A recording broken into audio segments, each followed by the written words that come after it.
Hello and welcome to CTV News Across Canada for Thursday, November 6th. We've got the top local stories from coast to coast, stories that affect you and the country. Thanks for joining us.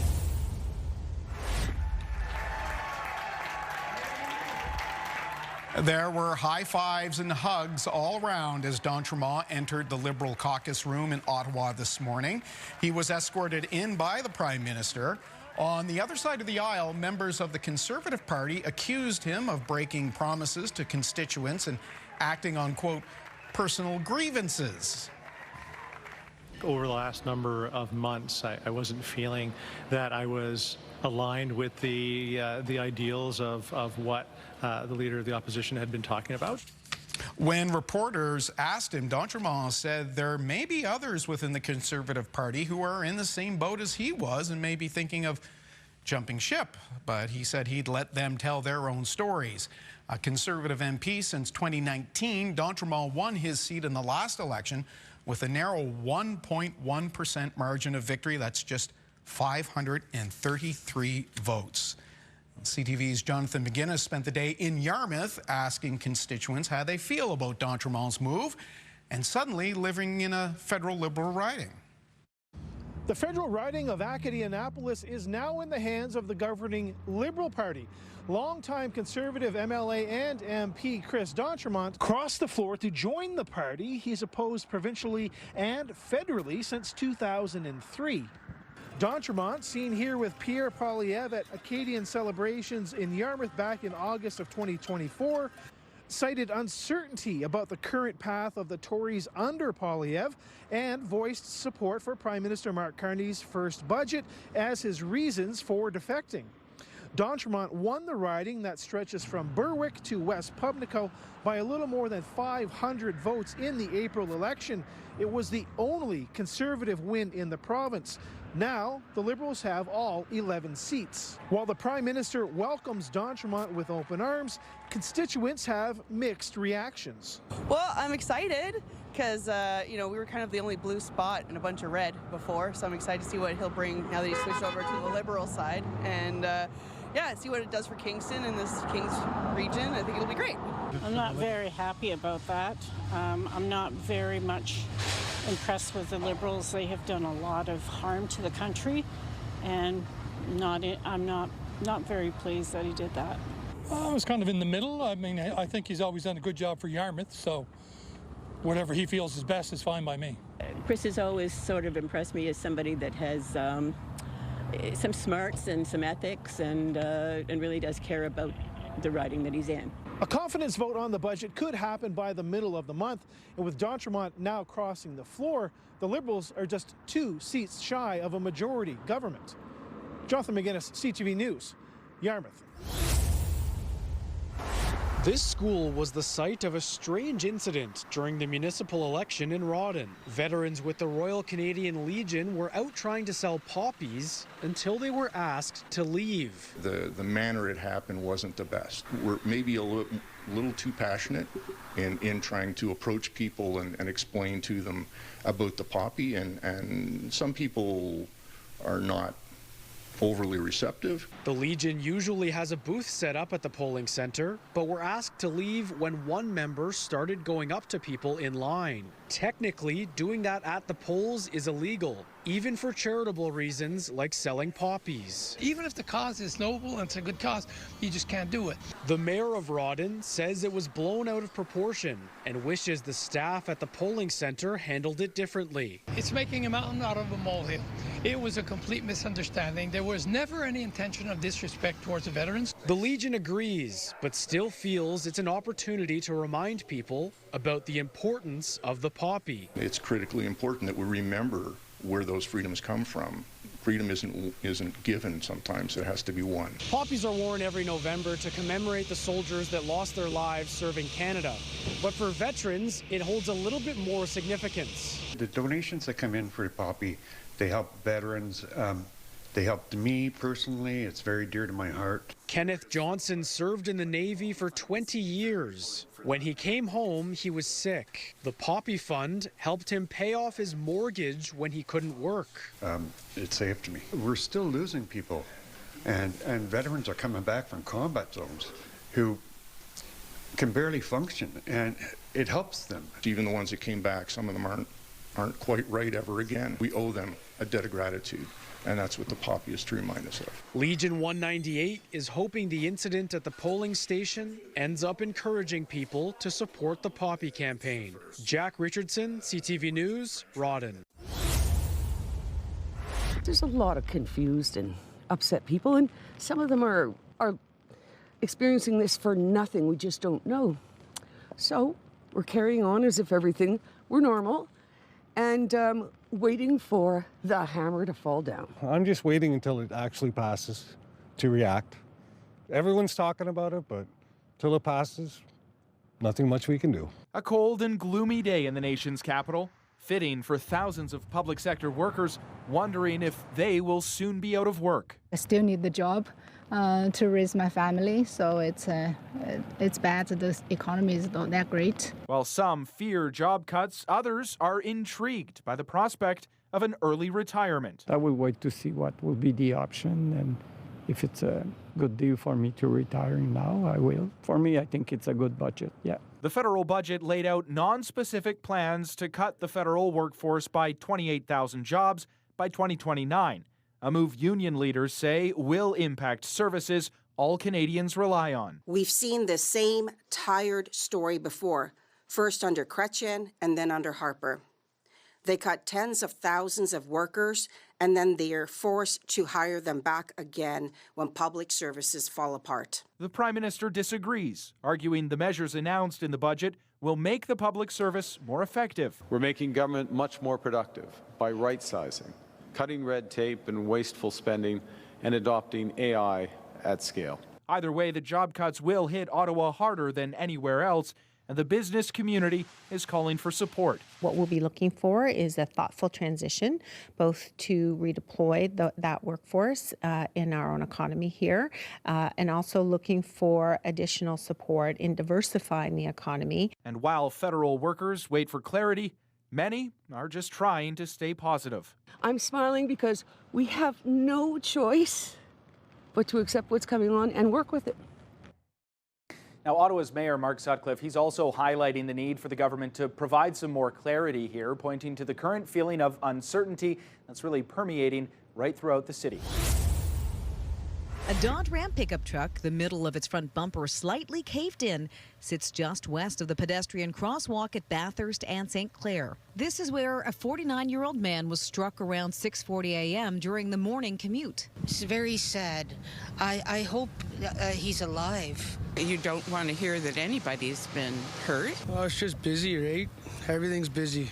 There's people everywhere. You got to keep an eye out. You got to pay attention. Police quickly cordoned off the area east and west of Bathurst along St. Clair and north and south on Bathurst, so collision reconstruction experts could piece together exactly what happened. Got everybody's app friendly. As a result of the collision, 3 bus routes were detoured or rerouted, with the 512 St. Clair streetcar suspended between Oakwood and St. Clair West Station for more than 5 hours. All I'm just asking the supervisor is just on a fair note, is just asking that there be a better way to communicate with the public. We have a public that's standing on St. Clair all the way down to Guns Road that have no idea what's happening here at Bathurst and St. Clair. There is no sign anywhere to walk this much from the subway all the way past over there, you know. It's terrible. Many commuters were aggravated about the interruption in TTC service this morning. We were waiting for the 512 to go on St. Clair and Dufferin, but we don't really know. You late for school? Yep. If we start walking now, we'll be like at least 20 minutes late. Still others reflected on the dangers of being a pedestrian in a neighborhood. It's very dangerous.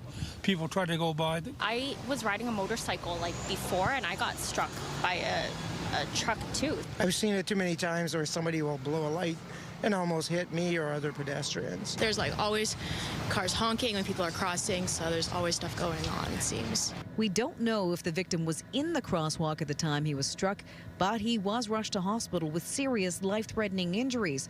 The driver remained at the scene. And that driver, we are told, is 65 years old. Now, collision reconstruction experts finished processing the scene around noon, and TTC service resumed quickly. The victim, we are told, is still in hospital fighting for his life. Reporting live, I'm Janice Golding.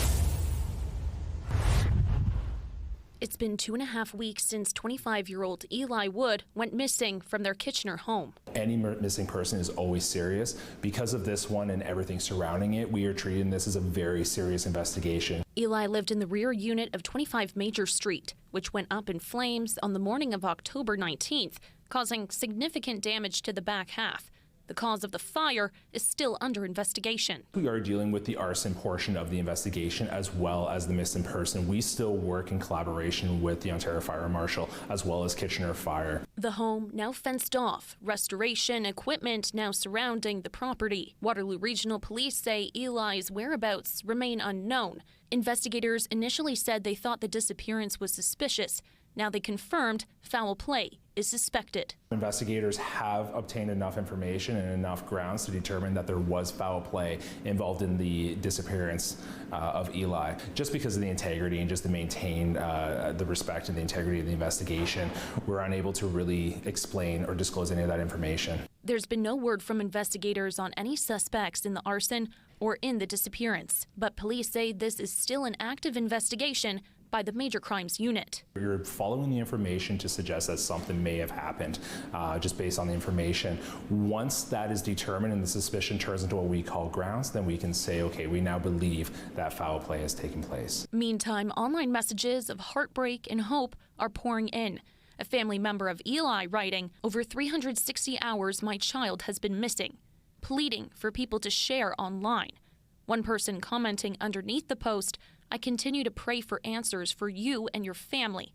Another saying, "Praying with everything this poor soul is found safe and sound." Police have not released details about what led them to suspect foul play, but they're appealing for tips from anyone who can help verify Eli's well-being. There is still somebody who is part of a family, part of a community that is missing at this time. So we want to ensure that they're safe, that they're located, and that if any resources can be provided, that it's done. Again, the exact cause of the fire is still under investigation by the Ontario Fire Marshal's office. In the meantime, police are asking anyone with information to come forward to help detectives piece together what exactly happened and to find Eli. This is video of Town of Wasaga Beach CAO Andrew McNeil walking along Main Street this summer, approaching Wasaga jet ski rentals. Moments later, McNeil can be heard arguing with staff. I was going to meet with you this week. Oh, why you pull this? Get the hell out of this town now. Get out of here. The town pulled the business's license for failing to comply with rules the town imposed on jet ski operators. Rules that Wasaga Jet Ski Rental says aren't in line with provincial or federal regulations. Constantly harassing us, threatening us that they're going to kick us out of the town if we don't follow their rules. When asked by CTV News about his behavior, McNeil said he let his frustration with the business boil over, following over a year of provocation. He said he regrets letting that frustration get the best of him. They were operating without a business license. The town went to court and received a judgment. The judge ordered that business be shut down. The owner, Rosen Andanoff, says town officials are unfairly targeting him to run him out of Wasaga Beach. For 1 second, I'm like, am I in Canada? Is this Russia? Is this like North Korea? Where are we living in? And he's not alone, claiming the town is strong-arming certain small businesses through bylaw enforcement and intimidation. We're worried about our reputation is being ruined in the town. We're worried that we've been slandered and we've been, shunned. Leah Warren and her husband Sean, who owns several businesses in town, say Mayor Brian Smith told them that he has more power than the police. Warren says the mayor called him hostile after the town told the Warrens they'd be getting a bill for when the town cleaned up garbage outside their property. He's on a mission to beautify the town, and so anything that he doesn't think is beautiful, he's got a target on it. I have other friends who have short-term accommodation rentals, and they're all being strong-armed to go along with whatever he wants. They've been pushed around pretty heavily. They're scared of their own town. They're very scared of their own mayor. Les Farkas's qualms with the town are well documented. He owns Skydive Wasaga Beach and ran for mayor in the past. He had his lease with the town canceled prematurely last month. Farkas said the town's CAO told him his lease wouldn't be renewed 90 minutes after Farkas complained to Transports Canada about the town improperly flying a drone last month. The town says Farkas's lease won't be renewed because of safety concerns and insurance liability. Farkas says he's being punished for causing the town problems. Since this has come out, it seems that there's an awful lot of businesses that came forward and reached out privately, people that are not willing to speak up because they're scared. We need to look out for the best interest of the community and the taxpayer. And what we are facing today is an exposure to extreme liability that we just can't have. Council directed that we address that matter. This isn't personal retribution against Les Farkas. Absolutely not.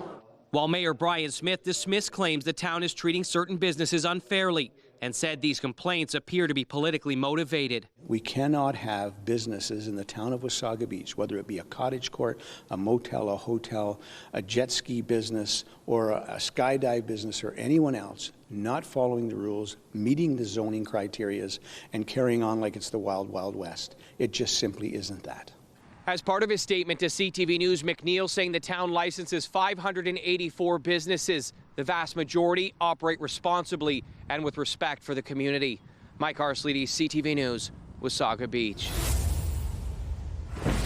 Digging into London's past and giving way to its future. Civic leaders and representatives from Old Oak Properties broke ground on the largest residential development in London's history. This is really a transformation of the East End in a way that I don't think we've seen in generations. Located near the southwest corner of Highbury and Oxford, Legacy Village will consist of roughly 8,000 residential units with the potential for 15,000 residents. We've got 47,000 units we've committed to at the provincial level. If we're going to be part of the solution provincially and federally, projects like this are going to get us there. Once home to the London Psychiatric Hospital, developer Old Oak purchased the 57-hectare property in 2019.